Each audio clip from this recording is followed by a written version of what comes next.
नमस्कार दोस्तों, स्वागत है आप सभी का ड्रीम फ्यूचर एकेडमी के इस यूट्यूब प्लेटफॉर्म पर। आधुनिक भारत की जो सीरीज हमने शुरू करी थी उसी को आगे बढ़ाते हुए शुरू करते हैं इस वीडियो को।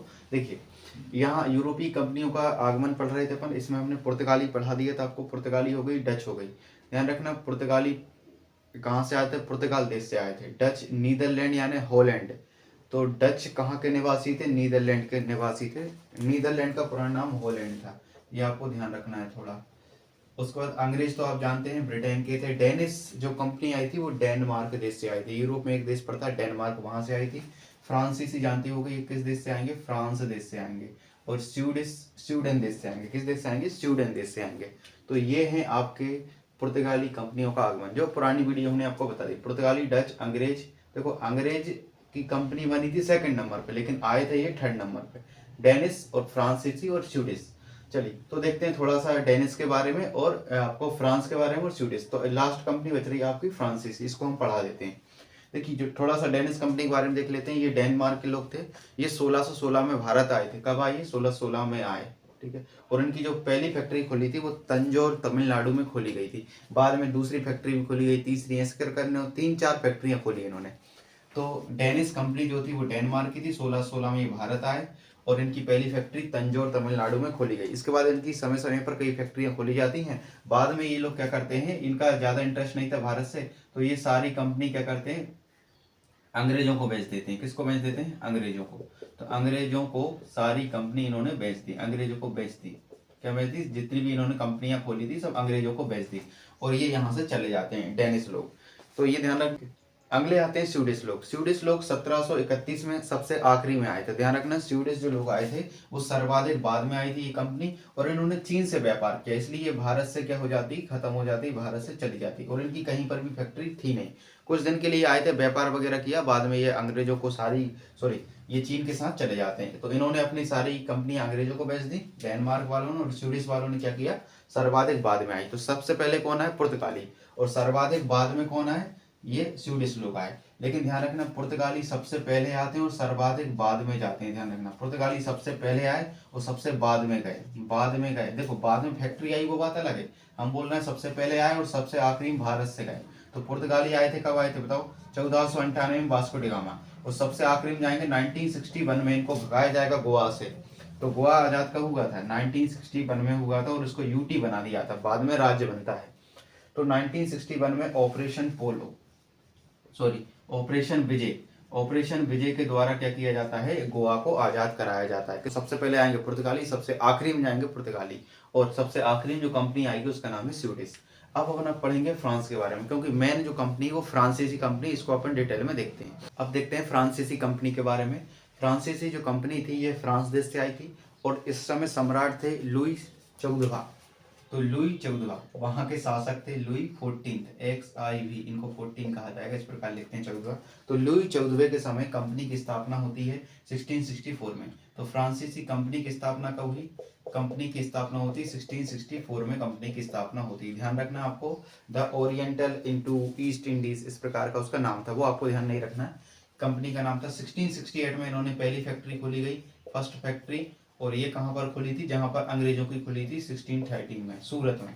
तो सूरत कहाँ है? गुजरात में। हमने आपको पढ़ाया भी था किसकी कंपनी कहाँ पर खुली थी। तो लुई 14 के समय इसकी स्थापना होती है। 1664 में कंपनी की स्थापना हुई, 1668 में पहली फैक्ट्री सूरत में खोली गई। और उसके जस्ट एक साल बाद फिर से खोली जाती है मसूलीपट्टनम में सेकेंड फैक्ट्री। तो मसूलीपट्टनम, मसूलीपट्टनम कहाँ पर है? आंध्र प्रदेश, जिसे मछलीपट्टनम भी कहा जाता है। ये इनकी सेकेंड फैक्ट्री खोली जाती है। 1663 में हमने आपको पढ़ाया था। बताइए, पांडिचेरी की स्थापना किसने करी? जल्दी कमेंट करके बताओ। तो पांडिचेरी की स्थापना करी थी फ्रांसिस मार्टिन ने। फ्रांसिस मार्टिन ने इनकी स्थापना करी थी पांडिचेरी की। फ्रांसिस मार्टिन ने पांडिचेरी की स्थापना करी थी 4 जगह। पांडिचेरी, पांडिचेरी की स्थापना क्या की जाती है? 1673 में की जाती है। और इसके बाद धीरे धीरे तमिलनाडु में, केरल में, आसपास इनके सारे क्षेत्रों पर ये कब्जा करने शुरू कर देते हैं। ठीक है। देखो, यहाँ पर आंध्र प्रदेश, यहाँ पर पांडिचेरी की स्थापना की गई। फिर यहाँ पर कुछ दूरी पर फिर से ये कर लेते हैं, कराईकल। फिर यहाँ पर केरल में माहे है, पुडुचेरी एक तमिलनाडु में यहाँ पर है। तो इस प्रकार इतने क्षेत्रों पर इनका कब्जा हो जाता है फ्रांसीसियों का। तो फ्रांसिस मार्टिन इसकी स्थापना करते हैं, एक गांव लेकर छोटा सा पांडिचेरी, आप आज उसे पुडुचेरी बोलते हैं। और 1664 में चंद्रनगर का, चंद्रनगर पर भी ये क्या कर लेते हैं, कब्जा कर लेते हैं। ये बंगाल के आसपास पड़ता है चंद्रनगर, और बंगाल का उस समय नवाब था जिसका नाम था शाइस्ता खान। तो बंगाल का सूबेदार शाइस्ता खान था, सूबेदार था, तो उससे ये छीन लेते हैं। हालांकि युद्ध होता है इसमें, ये उसको चंद्रनगर को क्या कर लेते हैं, छीन लेते हैं। तो 1664 तक आते आते ये फ्रांसीसी कंपनी काफी ज्यादा आगे बढ़ने लगती है। अब देखिए, अब एक संघर्ष शुरू होगा किसके बीच में, क्योंकि देखो ध्यान से, पुर्तगाली जो आए थे वो तो खत्म हो जाएंगे क्योंकि वो उनका ज्यादा इंटरेस्ट नहीं रहा। पुर्तगाली के बाद कौन आएंगे, डच, तो इनका भी ज्यादा नहीं। अंग्रेज मेन थे यहाँ पर। अंग्रेज के बाद ऐसी कोई कंपनी नहीं थी जो भारत में शासन कर सके, और इनका सीधा सामना किससे होगा, फ्रांसीसियों से होगा। तो अब देखो, दो गुटों के बीच में अब संघर्ष चलेगा, अंग्रेज और फ्रांस। इस समय अंग्रेज और इनके बीच में, फ्रांसीसियों के बीच में युद्ध चलेगा, जिसमें क्या होगा, फ्रांसीसी कंपनी एक सरकारी कंपनी है और जो अंग्रेज कंपनी वो प्राइवेट कंपनी है। अब आप बताओ, आपको सरकारी अस्पताल में इलाज कराना अच्छा लगेगा कि प्राइवेट में, बताइए। तो आप बोलोगे सर प्राइवेट में, क्योंकि अगर सरकारी में जाएंगे तो निपट जाएंगे, वैसे बीमार नहीं और बीमार हो जाएंगे। सरकारी स्कूल में पढ़ाना अच्छा लगेगा कि प्राइवेट में, तो बोलोगे प्राइवेट स्कूल में पढ़ाना बच्चों को अच्छा लगेगा। तो ओबियसली बात है कि यहाँ पर जो सरकारी काम होते हैं वो थोड़े लेट होते हैं, उसमें कोई नो डाउट है। आप एक HDFC बैंक में जाइए, किसी प्राइवेट बैंक में जाइए, आप खाता खुलवाएंगे, आपको तुरंत, आइए साहब बैठिए, तुरंत खाता, तुरंत ATM दे देगा और अगले दिन चालू हो जाएगा, या उसी दिन तुरंत चालू कर देंगे। और वहीं स्टेट बैंक में जाओ ना, तुमको बोले ये फॉर्म लाओ, वो फॉर्म लाओ, ये करो, पासपोर्ट साइज फोटो नहीं, कितनी पुरानी, ये वो फलाना ठिकाना, फोटो कॉपी करा के लाओ, पैन कार्ड की, एक नहीं दो बोला था, एक लाए तुम, 3 बोला था, ये करो वो करो, तो आप निपट जाओगे। ठीक है। तो अब देखो, फ्रांसीसी कंपनी सरकारी थी। अब इनको जो भी, जैसे युद्ध चलता था अंग्रेज और फ्रांसीसियों के बीच में, अभी पढ़ेंगे अपन, तो जब इनके बीच में जो युद्ध चलेगा उसमें क्या होगा कि अगर कोई कंपनी को कोई फैसला करना है अंग्रेजों को, तो ये तुरंत कर लेते, क्योंकि प्राइवेट काम जल्दी होते हैं। और ये फ्रांसीसी अगर कोई फैसला करते थे, इस पे हमला करना, उस पे हमला करना है, तो ये इंतजार करते थे वहां के शासक का, क्योंकि ये सरकारी कंपनी थी, वहां की फ्रांस की सरकार का इंतजार करते थे। अब वो फैसला आएगा, पता नहीं उस टाइम कम्युनिकेशन था कि नहीं, वैसे ही नहीं था, तो इतना टाइम लगता था। इसलिए यहाँ पर फ्रांसीसी कैसे भी कैसे करके हार जाएंगे और अंग्रेज इस प्रकार क्या जीत जाएंगे, भारत को जीत जाएंगे। तो अपन देखते हैं इनके बीच में जो संघर्ष चलता है अंग्रेज और फ्रांसीसियों के बीच में, उसी को कहा जाता है, ये भारत के कर्नाटक में चलेगा, इसलिए इसे कर्नाटक युद्ध के नाम से जाना जाता है, या इससे बोलेंगे आंग्ल फ्रांसीसी संघर्ष। लास्ट देखते हैं आंग्ल फ्रांसीसी संघर्ष, जिनको कर्नाटक युद्ध कहा जाएगा। ये जो युद्ध होंगे ये अंग्रेज और फ्रांसीसियों के बीच में होंगे, और कहाँ पर लड़े जाएंगे, ये कर्नाटक में लड़े जाएंगे, इसलिए इनको कर्नाटक युद्ध के नाम से जाना जाएगा।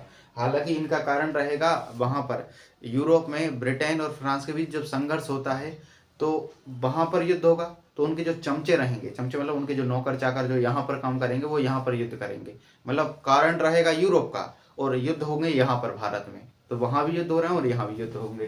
तो देखिए, याद हमने यहाँ लिख दिया काल, तो ये युद्ध का समय, कि कौन सा युद्ध था, 3 युद्ध हुए थे। पहला होगा प्रथम कर्नाटक युद्ध, दूसरा होगा द्वितीय कर्नाटक युद्ध, और तीसरा होगा तृतीय कर्नाटक युद्ध।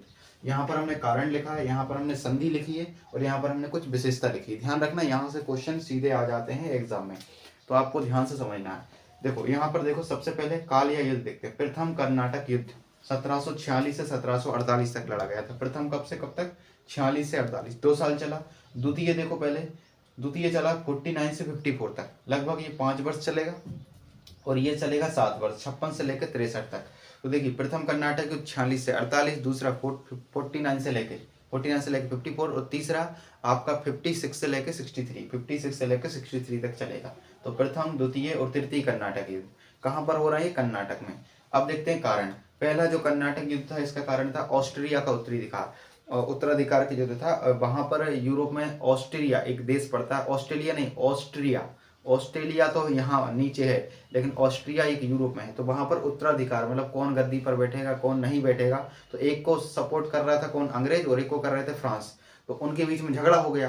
तो झगड़ा कहाँ चल रहा है, यूरोप में, और उनके जो चमचे हैं वो युद्ध करेंगे भारत में, और भारत में कहाँ पर युद्ध करेंगे, कर्नाटक क्षेत्र में। इसलिए इसका कारण क्या हो जाएगा, ऑस्ट्रिया का उत्तराधिकार का युद्ध, पहला प्रथम कर्नाटक युद्ध का कारण। और संधि हो गई, वहीं पर संधि होगी, यहाँ पर नहीं होगी, वहां पर संधि होगी एक्सला-सापेल की संधि। एक्सला-सापेल की संधि 1748 में होती, 48 में खत्म हो जाता है। और जैसे ही ये संधि होती थी, यहाँ पर भी ये लोग शांत हो जाते हैं। तो देख रहा है, प्रथम कर्नाटक युद्ध 46 से 48 तक ऑस्ट्रिया का उत्तराधिकार का युद्ध था, और संधि का नाम क्या था, एक्सला-सापेल की संधि 48 में, और ये समाप्त हो जाएगा। अच्छा, इसकी विशेषता क्या है, भारत में क्या हुआ इस टाइम, भारत में इस टाइम सेंट थॉम का युद्ध हुआ। 1948 में कौन सा युद्ध हुआ? सेंट थॉम का युद्ध। और इसमें फ्रांसीसियों की विजय हो जाती है। किसकी विजय होगी? फ्रांस की विजय होगी। और इसमें जो फ्रांसीसी गवर्नर था डुप्ले, इसकी महत्वाकांक्षा बढ़ने लगती है और धीरे धीरे ये और क्षेत्रों पर कब्जा करना लगता है। तो ध्यान रखना, भारत में कौन सा युद्ध होगा? सेंट थॉम का युद्ध होगा 1948 में। इसमें फ्रांस की विजय हो जाएगी और डुप्ले की महत्वाकांक्षा इसमें क्या होने लगती है? बढ़ने लगती है। तो ये प्रथम कर्नाटक युद्ध है। आपको इसको आसानी ध्यान रखना है। प्रथम 46 से 48 और ऑस्ट्रेलिया को उत्तराधिकार का युद्ध कारण था, संधि एक्सला-शापिल, और यहाँ पर सेंट थॉम का युद्ध लड़ा गया। अगला देखते हैं द्वितीय कर्नाटक युद्ध, सेकंड कर्नाटक बैटल। ये आंग्ल फ्रांसीसी संघर्ष का अगला था। ये 49 से 54 तक लड़ा जाएगा। और ये विवाद था क्या? ये वहां पर भी युद्ध चल रहा है, ये भारत के ही कारण था। इसमें क्या था कि यहाँ पर कर्नाटक और हैदराबाद में दो एक शासक थे, कर्नाटक और हैदराबाद में। तो इसमें यह था कि हैदराबाद और कर्नाटक में कौन गद्दी पर बैठेगा, हैदराबाद की गद्दी पर कौन बैठेगा।